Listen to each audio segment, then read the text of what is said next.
As stated, I'm Andrew, and I'm going to be talking about our paper, Understanding the Mechanics of Automation Spam and Classifieds.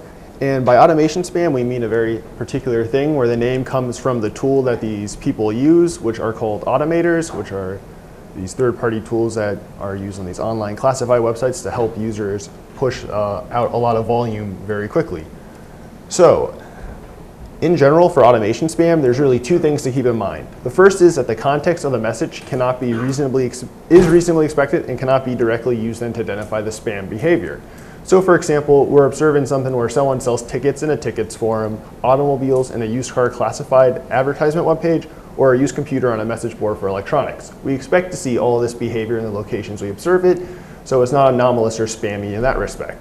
Now this is in contrast to most spam, where you see something, for example, Canadian pharmacy pills in your email, and you say, all right, I know that's spam. I'm not expecting this, I don't want this.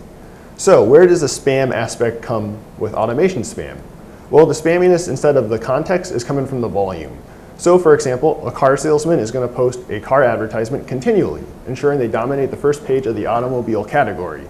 Or in a more generic case, you're just going to arbitrarily continually blast out a similar message so that it's always going to dominate. So this high volume ensures that the users are only going to see the spammer's message, and it's going to then drown out other legitimate content.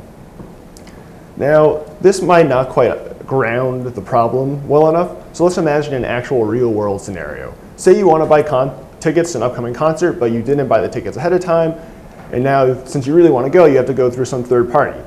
Online classified websites often have numerous tickets for sale, so you go there and hope you can find a nice enough deal so that you can go to this concert that you want to go to. So you click the first result that looks like it should be germane, and it's not good enough. Maybe the price is too high, maybe the actual tickets don't quite work for what you're looking for, but hey, there's hundreds of results, they all look like they should work, so you move on to the second one. Except the second one, different title, but same post body, all of a sudden you think, okay, I already know this won't work, let's move on to the third result. This looks different.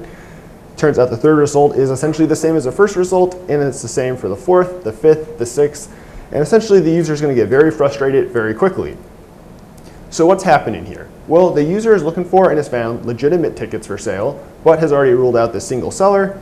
Now, however, the user cannot filter these results out because there's not an easy commonality between these posts. On classified websites, the username or email address that someone's using are often hidden from the user, so they can't use that to weed out results. And they can't say, well, don't show me these tickets, because that's exactly what they're looking for. So as a result, the user is struggling to find tickets sold by individuals or other companies. And ultimately then the problem for the user is just the sheer amount of similar or same posts that drown out the other people that may be of interest to them. So automation spam essentially undermines the purposes and utilities of classified websites for the majority of its users. All the major classified websites recognize that automation spam is a negative threat to users and sellers alike, and they strongly discourage or outright disallow the behavior. But what we can observe is that even though this behavior is disallowed in most cases, we can actually see that by the sheer amount of similar messages that it is still occurring. So our motivation then is to focus why on classified websites. Well, to begin with, there's a low barrier to entry with quick and free registration, and there's also relative anonymity for the user's information because it's hidden from other users. And the only person then that would know who the user is the actual classified website itself. So for our specific paper, we focused on the classified advertisement website Craigslist, and we then needed to identify this automation spam behavior without relying on an obvious user identity, which would have given us a wealth of information that could have been used to help us identify this behavior. So the rest of the presentation, I'll briefly talk about the data that we collect before moving on to how we group, post, and identify this automation spam, and then I'll finish with a characterization of the mechanics of what we observed. So the data we collected was from all 117 Craigslist categories from 13 metropolitan areas over a 3-week period of time. These were all the largest metropolitan areas that were the most visited at Craigslist at the time in the United States. So this included cities such as Boston, Dallas, Chicago, San Francisco, Seattle. So essentially a wide spectrum from across the entire country. And in the end, we captured approximately 7 million posts. So in the post, we essentially collected enough information that if we wanted to, we could faithfully recreate this 3-week window of time in Craigslist history. And most important for our purposes are the post date and local time, which tells us exactly when the post was put on Craigslist. the post body, which contains information that we'll use to extract to identify automation spam, along with the Craigslist category and city. So at this point, we essentially had a lot of advertisement posts, but we still hadn't found a reliable way yet to group this behavior together. So to do this, we develop a concept called campaigns, where we're going to use a single common feature to group posts together into one sort of family that we can use for attribution. Now, grouping posts by campaign allows us to overcome that lack of a user identity by just utilizing other similarities, which we'll touch on in the next few slides. Now, once we actually group posts into campaigns, we can then apply a two-step process to actually identify this automation spam, which we'll detail after discussing campaigns. So campaigns, for our purposes, really came in two flavors based on the domains that we observed in a post body.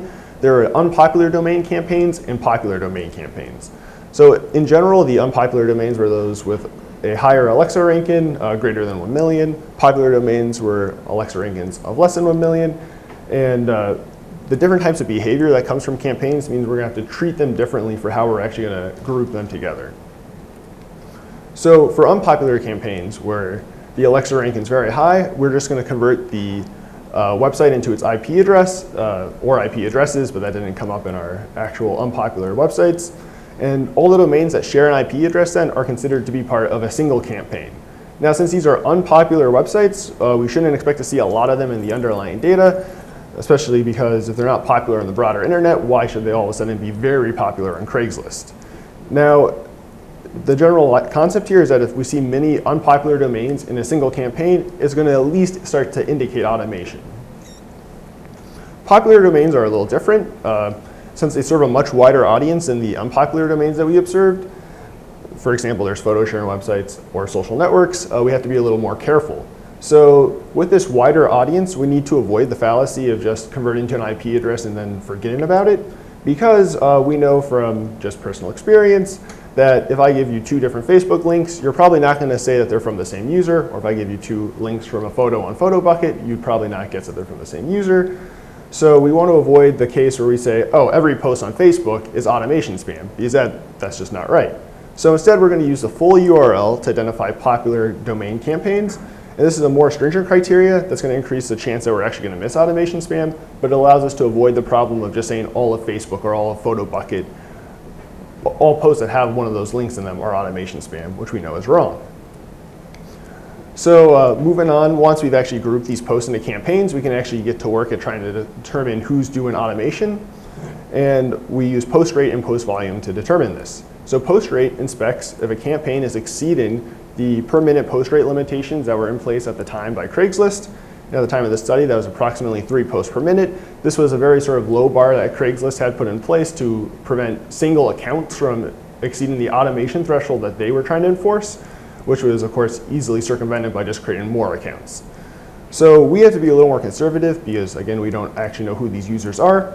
So we're actually going to use a post rate that's based on the category and the city as well. That way we can make the reasonable assumption that if we see the exact same sort of behavior in the exact same place at the exact same time, that we're reasonably certain that it's the same user that's doing the behavior. We then use post volume to explore if a campaign is posted at least 24 times per day on average, essentially once an hour. Both of these threshold rates aren't very sensitive. You can actually raise them pretty dramatically, post rates to 5 or 10, or post volume to 100 or 500 posts, and you'll actually get similar results, but you'll start to miss some of the stuff on the edge cases. So combining post rate and post volume enable us to do a couple of things. Importantly, it allowed us to identify the most flagrant violators that push the highest volume of spam and impact user experience the most, because that's what we were most interested in. But it also allows us to avoid identifying individual users who are clearly breaching the limits very rarely, but aren't doing so with enough of an impact to violate other users' experiences. So at that point, we've essentially grouped posts into campaigns and then are using these campaigns to identify who is actually engaged in automation spam. What are some of the takeaways that we can actually see, though, from this grouping process? Well, out of the 7 million posts we collected, 1.5 million of the posts were classified as automation spam. This is 20% of all the posts in the data set that we collected, which is pretty high, but since we only looked at posts that really had a domain in them, that's how we grouped by the campaign, that ended up being 63% of all posts with a URL. And That's a startlingly high number. Essentially, a majority of posts that use a URL in them are basically considered to be from someone who's pushing automated spam. And in general, like, all this behavior came from just a handful of campaigns, 1,100. Most of them were grouped by the popular domains, but of course there's also some unpopular campaigns there as well. Now, at a high level, these results tell us what we sort of already knew. Yes, automation spam is occurring on online classified websites, but it doesn't really tell us why it's happening or where it's happening. So we can actually break these results down by the category on Craigslist and the actual campaigns to better understand what's happening. So an important distinction here that we ran into was that categories on Craigslist really came in two types. There's these industry-based categories and there's these individual-based categories. So industry-based categories are those that have essentially a rich economic history of having actual companies be the primary mover and seller of products. That includes things like real estate, cars for sale by dealership, apartment complexes, things of this nature. Industry-based categories have important distinctions about how they operate. For example, they have actual paid employees that have a job to do.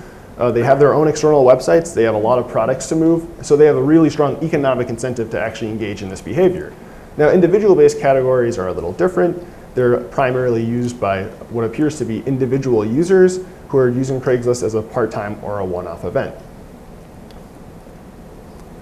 Now, breaking these results by categories is important because it highlights the distinction between the industry and individual-based categories. Where in the industry categories, we see that 67 to 92% of all posts with a URL were automation spam, and this was particularly the worst in the tickets category, which had almost every post with a URL and almost every post was an automation spam. But individual-based categories range from somewhere between 12 and 43% of all posts, where it looks to be something where it's like maybe acceptable at 12%, probably starting to get on the threshold of degrading user experience at 43%. But this raises a question. For our purposes, we thought, well, if it's 12% in some of these categories, do we really even care about it? If only 1 out of every 8 posts are automated from a user's perspective, is that really all that bad of an experience? Well, what we found out is that intermittent automation still hurts users, and it hurts them badly.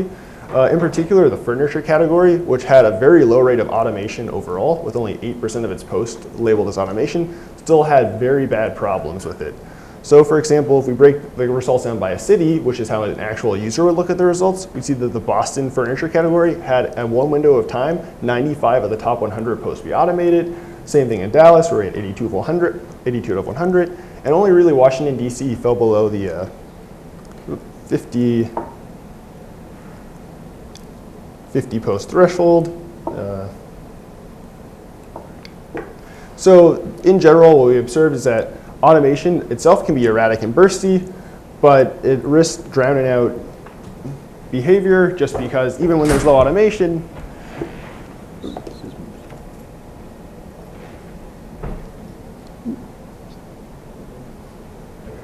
all right, thanks. Yeah, so even when there's low automation in categories, it turns out that users aren't safe. They can still be subjected to the problems that come with people using automators. Now, moving on to campaigns, the types of behaviors that we observed in the current campaigns we use would be useful for identifying other specific automation behavior in the future, especially if we want to get more conservative in who we're identifying as automators. And some of the high-level results, which are broken down in more detail in the paper, include things such as consistent posting at all hours of the day is suspicious because normal people aren't up for 24 hours posting advertisements on Craigslist. The time of day matters greatly. If you post a lot at 3 a.m. when no one else is around, it doesn't make a lot of sense. And likewise, if you mirror human behavior too closely and too rigorously, it ends up being very suspicious. You look like a robot, and that tends to imply automation. And of course, we can move beyond the actual post content itself to look at things outside of the post. For example, looking at the structures of the actual websites by looking at the DOM tree and things of that nature.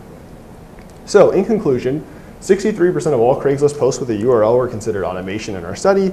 Automation is in general low in categories dominated by individuals, but high in categories dominated by businesses. However, even with this caveat that automation is low in categories for individuals, it can still overwhelm those categories. Now, there's still quite a bit of future work to be done. The most important is that we only identified automation spam that had a URL for the campaign, but of course we want to use a technique that can also identify posts that don't have a URL, something like content-based information. And once that's done, we want to sort of move on to sort of the actual real-time identification of automation spam, because it's not too useful for a user to identify it after it's happened. We really need to stop it before it happens. Thank you. So thank you for your presentation. We still may have time for one question.